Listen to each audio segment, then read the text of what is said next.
Aujourd'hui, nous allons parler du Mega CD. J'ai reçu quelques jeux sur ce support que j'ai adoré. Là, je vous présente la version que moi j'ai eue quand j'étais plus jeune. J'ai eu la chance de l'avoir en 1991. J'étais certainement le seul à l'avoir sur ma ville. Moi, j'habitais pas à Paris, où effectivement là, c'était possible d'en trouver peut-être plus facilement. Mais là où j'habitais, c'était pas du tout un objet commun. Et quand ils l'ont reçu au magasin, je rêvais moi de cet accessoire. Moi, j'étais un fan de la Mega Drive. Et pour moi, cet accessoire, le Mega CD, c'était vraiment le futur. L'accessoire que tout le monde rêvait avec le fameux lecteur CD-ROM. D'ailleurs, le logo, là, on le voit ici, il est absolument magnifique. J'adore ce logo. Là, je ne l'ai pas allumé parce que malheureusement, il est en révision, donc il ne fonctionne pas. Mais quand les voyants s'allument, c'est sublime. Là, on peut en profiter pour regarder aussi l'accessoire karaoké. Alors ça, c'est un accessoire qui est extrêmement rare, qui est sorti, bien sûr, qu'au Japon, puisque le karaoké, dans les années 90, c'était pas du tout une activité qui était pratiquée en Occident, parce que je pense pas que c'était non plus trop le cas aux États-Unis, mais au Japon, c'était un carton. Alors voilà la boîte.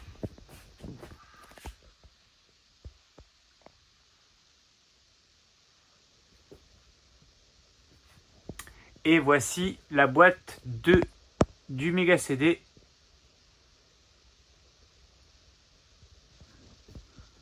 Donc cette boîte, c'est celle que j'ai eue en 1991. C'est vraiment la boîte que j'ai gardée en très bon état. Parce que c'était un accessoire, le Mega CD, qui coûtait quand même très très cher. Bon, et il se trouve que j'avais misé dessus en espérant que ça soit l'accessoire du futur. Bon, ça n'a pas été le cas. Il y a quand même eu une deuxième version du Mega CD, une version slim qu'on voit ici. Donc qui était plus petit, qui était moins luxueux que le premier. Le premier, le tiroir s'ouvrait comme ceci. C'était mécanique, c'était magnifique. Là, ça s'ouvre sous une simple pression. Donc ça aussi, c'était pour réduire les coûts de production. Et puis, il était plus compatible avec la Mega Drive 2. Là, on en profite pour regarder ce magnifique accessoire, le Sega Channel. Et voici la boîte ici. Un accessoire qui est assez rare, qui permettait de télécharger des jeux à l'époque par la ligne téléphonique, ou je crois bien que c'était par la ligne téléphonique ou par la prise antenne, je sais plus. En tout cas, là, il y a une entrée, on dirait une entrée antenne. Et on pouvait télécharger ou jouer des jeux. Alors, je pense pas que ce soit l'équivalent du streaming de l'époque. Je sais pas très bien comment ça fonctionnait. Mais en tout cas, c'était possible de jouer à des jeux sans avoir le jeu en cartouche. C'était un système d'abonnement à l'époque. En tout cas, aux États-Unis. Au Japon, je sais plus trop. Donc, revenons au Mega CD. Alors, pourquoi cette vidéo sur le Mega CD? Parce que j'ai reçu... Alors, on va se diriger vers Ultima, mais on va aller de l'autre côté, parce que j'ai reçu du Japon, grâce à un ami, le Sonic CD. Donc le jeu mythique du Mega CD, d'ailleurs certainement un des meilleurs jeux du Mega CD, mais j'avais perdu la spin card et je la trouve absolument magnifique. Donc là, je suis très très content. Je l'avais, ce jeu, évidemment, mais la spin card, je ne la retrouvais plus. Et là, le voici complet. Et il est magnifique. C'est pas un jeu très coté en version japonaise. Il n'est pas très difficile à trouver. Même plutôt simple à trouver. Mais pour moi, c'est un objet exceptionnel parce que ça a été vraiment la claque quand même quand j'ai eu Sonic CD entre les mains. Enfin, que j'ai pu y jouer à l'époque sur Mega Drive, tout en version japonaise. Déjà, le côté exclusif, il y avait très peu de personnes qui avaient ce jeu en version japonaise à l'époque de sa sortie au Japon. Il est sorti bien plus tard après en version française, puisque le Mega CD a mis beaucoup de temps à sortir en version européenne. Donc voilà, ça c'était vraiment un des meilleurs jeux du Mega CD, qui utilisait les fonctionnalités d'ailleurs du Mega CD, c'est-à-dire l'équivalent un petit peu du mode 7 de la Super Famicom. espèce d'effet de rotation et de zoom qui permettait d'avoir un rendu proche d'un rendu 3D, un peu comme le rendu qu'on avait sur Mario Kart, sur Super Mario Kart, sur Super Nintendo. C'était ce rendu-là. Les bonus zones de ce Sonic étaient comme ça, et c'était vraiment très très cool.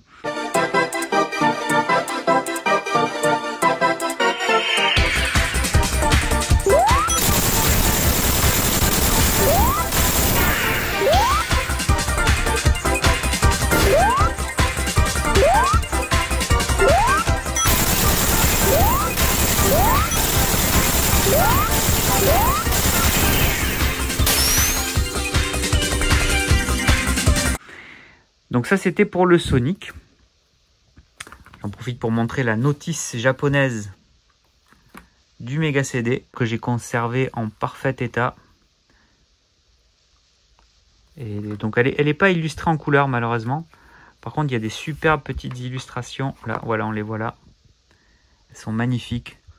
On voit ce qu'il ne faut pas faire. Alors au cas où il y a des gens qui veulent prendre un tuyau d'arrosage pour laver l'intérieur du Mega CD, ou certains qui vont mettre des doigts dedans. Alors là, il est un petit peu dégoûté parce qu'il est entièrement démonté, ce qui était un peu bête.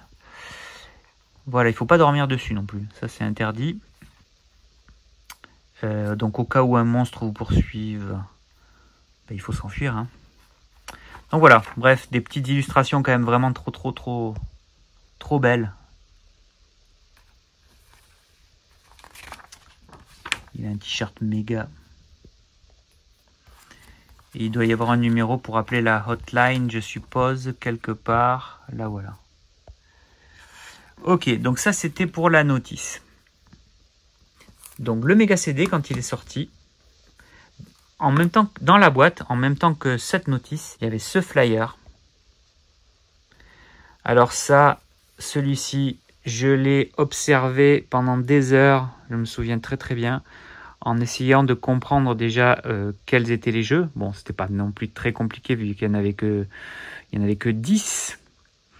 Donc là, il y avait évidemment Lunar, qui était le jeu le plus attendu sur Mega CD avec Sonic CD à l'époque. Un RPG magnifique d'ailleurs, un des meilleurs jeux du Mega CD aussi. Ça, c'est un Tactics de Game Art aussi, donc le même éditeur.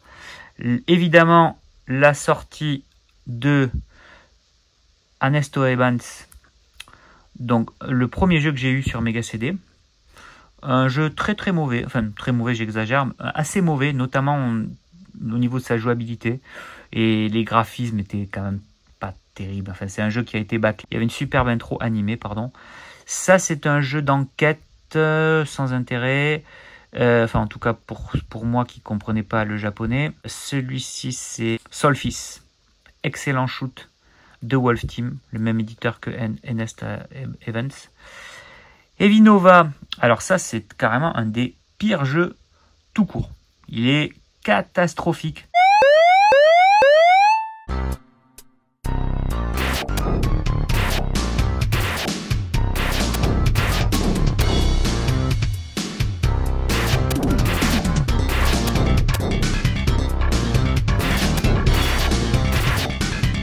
C'est vraiment minable. Cette photo qui m'avait trop donné envie. Alors, il s'appelle Cosmic Stories. Un jeu inconnu pour moi, je ne connaissais pas du tout, édité par et développé par Telenet Japan, qui avait fait quelques jeux, mais très peu connus chez nous. Mais cette image, elle m'avait marqué. Et j'ai toujours voulu avoir ce jeu. Alors, je l'ai eu bien après. Le voici.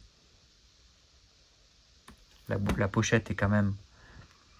C'est très beau. Vraiment, en plus la spin card là qui s'accorde parfaitement avec le jeu, c'est vraiment magnifique.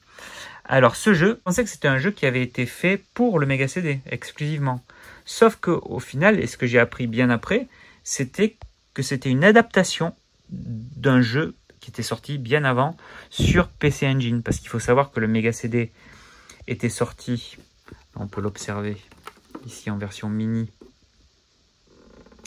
Le Mega CD était sorti en 1991 au Japon, alors que le lecteur CD-ROM de la PC Engine, qui se trouve ici,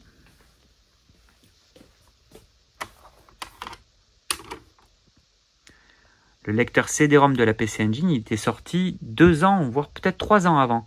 Je ne sais plus si c'était en 1988 ou en 1989, mais il me semble que c'était 88.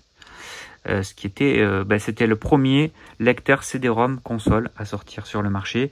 Il y avait, je crois, eu avant des CD-ROM pour le marché des ordinateurs, donc tout ce qui était peut-être les ordinateurs NEC ou ce genre de choses, mais en console c'était le premier.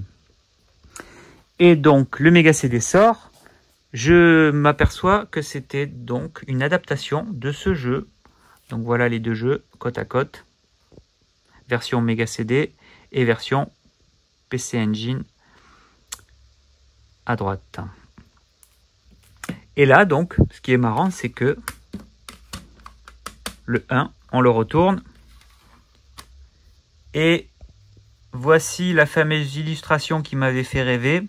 Elle est ici, c'est la même. Donc c'était vraiment, je pense, dans l'intro du jeu. Bon, après c'est un RPG vraiment très très classique. Techniquement, il était très beau au niveau des scènes animées. Au niveau des graphismes de la map et des villages et ce genre de choses, même des sprites, je crois que c'était pas la folie.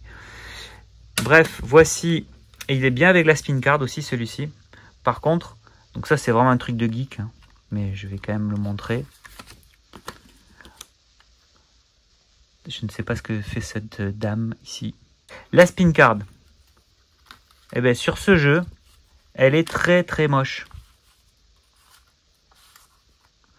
Voilà ce que ça donne avec la spin card. Donc déjà elle cache une partie du artwork. Et puis elle n'est pas du tout assortie avec le artwork. Alors que la version Mega CD, c'est magnifique. Donc là, pour le coup, c'est pas utile de le présenter avec la spin card. Ce que je ne savais pas, c'est qu'il y avait eu un épisode 2 aussi. Même problème avec la spin card qui est pas belle du tout. Voilà, la voici. Donc c'est exactement la même que l'autre. C'est très moche, ça ne s'accorde pas là. Par contre, à partir du 3, là ça devient un peu plus joli. Alors, il n'y a pas d'unité entre la spin card et le jeu, mais quand même, je trouve que c'est quand même très très beau. Et celle du 4 aussi, il n'y a pas d'unité non plus. Mais elle est quand même très très belle. En jaune comme ça, là, c'est quand même superbe. Alors apparemment ce chat là, je l'ai souvent vu ce chat. Il doit être je me demande si c'est... Non, je sais plus où je l'ai vu. Mais là, le voilà. Donc ce chat, il a survécu entre le 1 et le dernier épisode, le 4. Voilà, donc ça reste peut-être un des personnages iconiques de la série. Mais comme je ne les ai pas joués, je ne sais pas. En tout cas, c'est magnifique. Qu'est-ce qu'il présente d'autre ici? Ah oui, le jeu un peu musical, la Funky Horror Band. Jamais testé, mais ça a l'air très très bizarre quand même. Dark Wizard, ça c'était un bon petit jeu de rôle aussi. Thousand Eyes. Il y a une intro magnifique sur la version PC Engine. Superbe. Et ça c'est Dragon, je sais plus quoi. Bon, bref. Voyons voir. Alors ça, ce sont des suppléments pour Mega CD qui étaient vendus avec les magazines Mega Drive Fan, qui était le meilleur magazine de la Mega Drive au Japon, avec des superbes illustrations, et c'était vraiment très très chouette. Et là, voici les suppléments qui sont un petit peu rares maintenant. Donc bien évidemment, ils mettent Lunar en avant, qui était le gros jeu du Mega CD, grâce à Game Art, qui avait été un des éditeurs. Game Art, on voit ici, là, Studio Alex, mais c'est Game Art l'éditeur, qui avait produit énormément de bons jeux pour Sega dans les années 90. Heureusement qu'ils étaient là, parce que s'il y avait que les titres Sega, à part Sonic, il n'y avait pas grand chose sur Mega CD à se mettre sous la dent. Donc voilà le fameux Lunar, bien évidemment mis en première page parce que c'était quand même le jeu du moment. Alors ça c'est magnifique. Ça, c'est vraiment trop beau. Donc, il y a une BD des personnages de Lunar. Mais on le voit là marqué en haut. Il n'y avait qu'une page, ok. Donc toujours la composition des magazines japonais, c'est vraiment la folie, avec quelques crayonnés, des petites illustrations inédites, c'est trop beau. Voilà le jeu dont je parlais tout à l'heure, Dark Wizard. Ça c'est un Tactics, c'est pas pour nous. Funky Horror Band. Alors ça, j'ai jamais vraiment compris quel était le concept de ce jeu. Ça m'a pas intéressé, mais pourtant je pense que il y avait peut-être un intérêt caché. Enfin, en tout cas qu'on ne pouvait pas voir au premier abord. Nest Events. Ouais, c'est une preview. Le sprite n'est pas celui que l'on retrouve dans le jeu. Dans le jeu, c'est un blond. Bah lui. Alors que là, c'est un brun. Alors, je sais, ou à moins que ce soit une femme, je ne sais pas. Mais c'est assez bizarre. Donc il y a eu une version vraiment très peu avancée du jeu où le sprite n'était pas le même. Bon, Evinova, un jeu d'enquête sur un bateau, ça avait l'air sympa. On en parlait tout à l'heure. Solstice, très très bon shoot avec une intro magnifique et surtout des très très bonnes musiques. Qu'est-ce qu'il y a d'autre d'intéressant là-dedans? Voilà, c'est vraiment les tout premiers jeux du Mega CD. Ah voilà, Cosmic Fantasy dont on parlait tout à l'heure.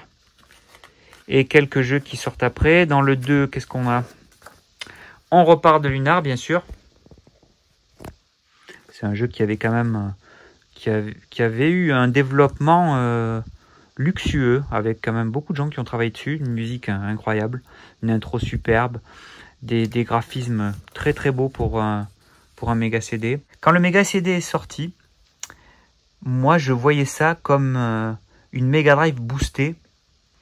Alors c'était le cas, mais que sur certaines caractéristiques techniques, notamment la possibilité d'afficher des intros animées et le son qui pouvait être un son symphonique ou un son laser, puisqu'on avait un CD-ROM.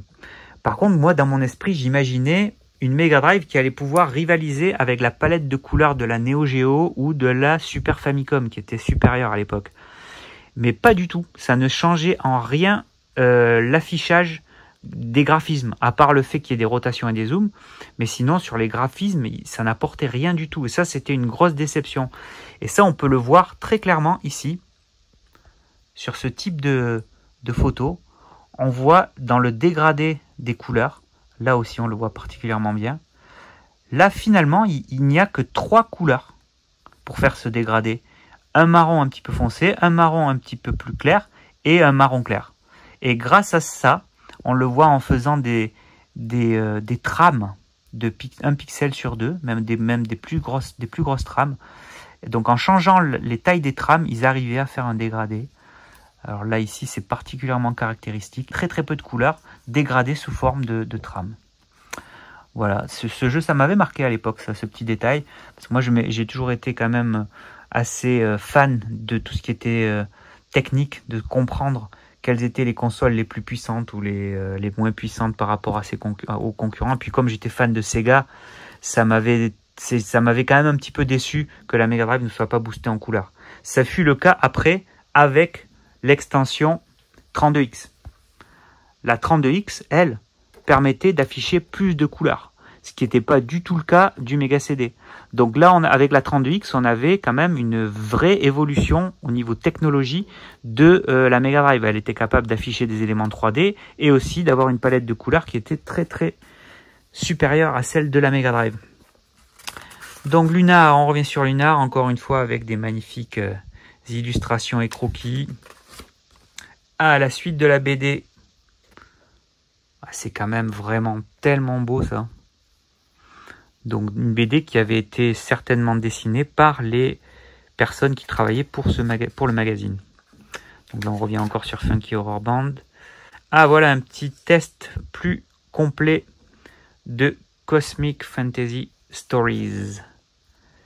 Là ils mettent que c'était un jeu qui était tiré de la version PC Engine et qui a été converti sur Mega CD. Donc ils mettent bien sûr en avant toutes les phases animées. Et là on voit un petit peu le storyboard. Bien sûr il y a une fille en train de se dénuder un grand classique pour faire vendre des jeux au Japon et ailleurs. Hein, d'ailleurs, je n'étais pas le dernier à être sensible à ce genre de détails.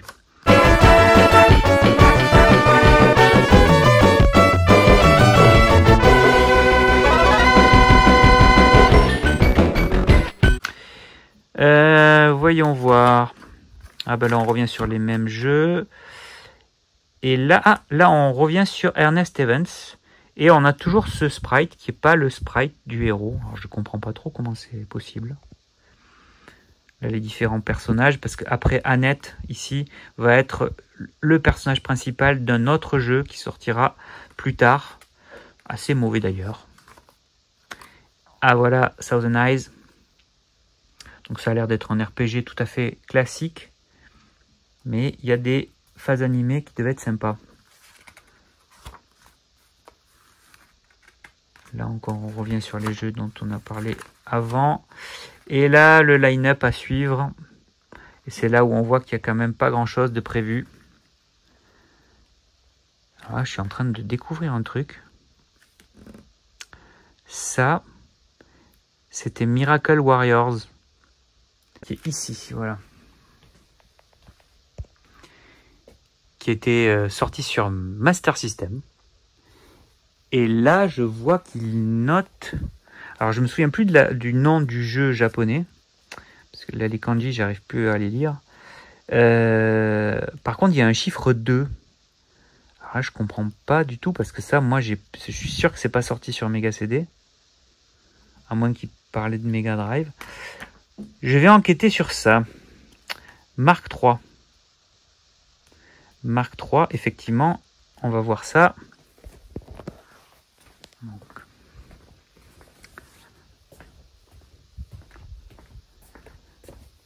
Donc voici la version japonaise de Miracle Warriors avec cette boîte incroyable.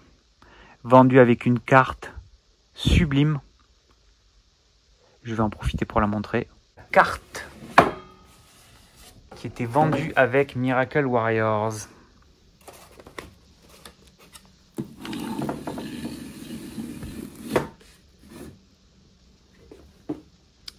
La voici. Alors ça, c'est celle qui était vendue avec le jeu MSX, je crois. Mais c'était quasiment la même sur Master System.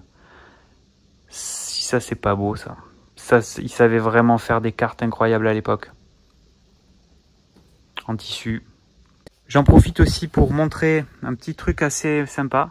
Ils avaient sorti pour la version française du Mega CD, pour essayer de lancer le Mega CD en Europe, ils avaient fait un partenariat avec un chanteur.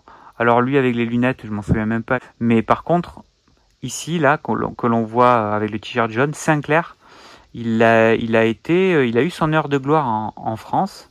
Alors là, pour cette collab avec Sega, il n'était pas encore très connu. Mais il a été bien connu après pour son, je crois, deuxième album qui avait vraiment très bien marché. Notamment avec le single Ensemble. Si on veut que les choses changent, ensemble, 1+1+1+, toi et moi. Qui avait quand même bien cartonné. Donc voilà, un petit CD audio mini. Je trouve le format magnifique. Pour la version française. J'en profite aussi, avant de finir, pour montrer quelques jeux exceptionnels du Mega CD en version européenne. Voici le Cobra, qui est certainement un des jeux les plus rares en version européenne du Mega CD. Et qui était un excellent jeu d'ailleurs. Enfin, excellent, je sais pas, mais en tout cas une bonne adaptation de Cobra avec des belles scènes en pixel art. C'était un genre de point and click. Et un autre point and click magnifique. Le voici. Snatcher. Snatcher qui est bien sûr le jeu, un des premiers jeux réalisés par Kojima avant qu'il fasse Metal Gear Solid. Il avait déjà fait Metal Gear sur la NES avant. Donc cette version Snatcher, c'était déjà sorti sur les ordis japonais de l'époque. Et la conversion Mega CD, bon, ben, elle était pas mal, hein, puisque c'est à l'époque, je crois que ça tournait sur les ordis type PC 88. Donc sortir ça sur Mega CD, c'était tout à fait jouable, surtout sur CD-ROM. Et il est magnifique et surtout très rare en version européenne parce que en plus il n'est jamais sorti en version japonaise. Donc c'est une exclue pour le marché occidental. Alors je crois qu'il est sorti aux États-Unis aussi, mais je ne l'ai qu'en version européenne. Et un autre accessoire rare, qui devient un petit peu rare maintenant, la carte mémoire. Donc c'est pas pour ajouter de la RAM, pour booster les capacités à afficher des sprites par exemple, comme on trouvait sur Saturn. Parce que sur Saturn ici il y a eu les cartouches de RAM aussi, enfin en tout cas c'est de là. Ça c'était la version SNK je crois, et ça c'était la version Capcom. 4 mégas pour rajouter de la... Ouais, c'était un peu comme une PlayStation Pro, ça a augmenté les capacités de la console. Ça par contre, c'était juste une carte mémoire pour transférer des données du méga CD à la carte mémoire et inversement. Et moi j'avais ça, c'était bien pratique parce qu'il n'y avait pas beaucoup de mémoire intégrée dans le méga CD. La mémoire à l'époque ça coûtait très très cher. Aussi cet accessoire, le CDX. Apparemment j'ai cru comprendre que c'était une vraie rareté maintenant. Alors moi je l'ai eu à la sortie, ça m'a permis de jouer à Lunar en version américaine sur mon méga CD japonais. Donc le Lunar auquel j'ai joué, il est là. Donc ça c'est le 2. Ça c'est celui que j'ai fait moi à l'époque. J'avais pas voulu faire la version japonaise parce que j'avais un pote qui avait été bloqué en version japonaise. Il se reconnaîtra. Après être sorti du premier village, ça commence à devenir chaud en Jap. Et donc je m'étais dit, bon cette fois je vais pas faire le jeu en Jap, je voulais vraiment en profiter. Donc j'avais attendu la version américaine. Et j'avais bien eu raison d'attendre parce que non seulement le jeu était en anglais, je pouvais le comprendre et j'ai réussi à le finir, mais en plus il avait été fait par Working Designs. Et je me demande d'ailleurs si c'est pas leur premier jeu. Donc Working Designs, c'était un éditeur américain qui s'était spécialisé dans les conversions de jeux de rôle japonais sur console Sega dans un premier temps. Après, ils sont passés sur PlayStation avec la déroute de la Saturn.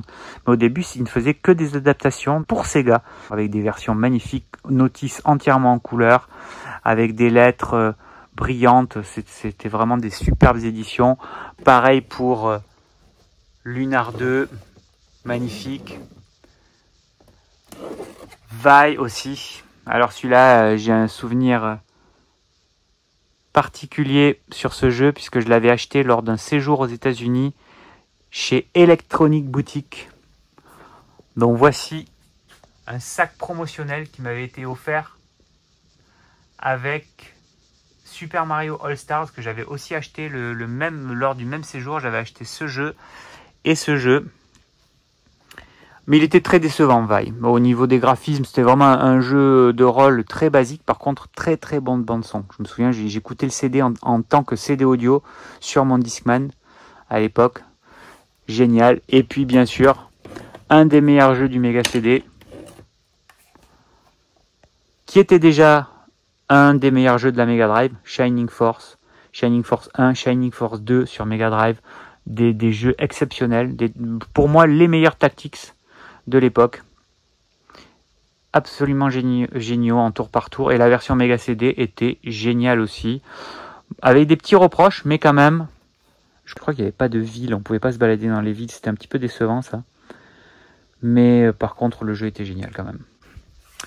Merci de m'avoir écouté, et à bientôt.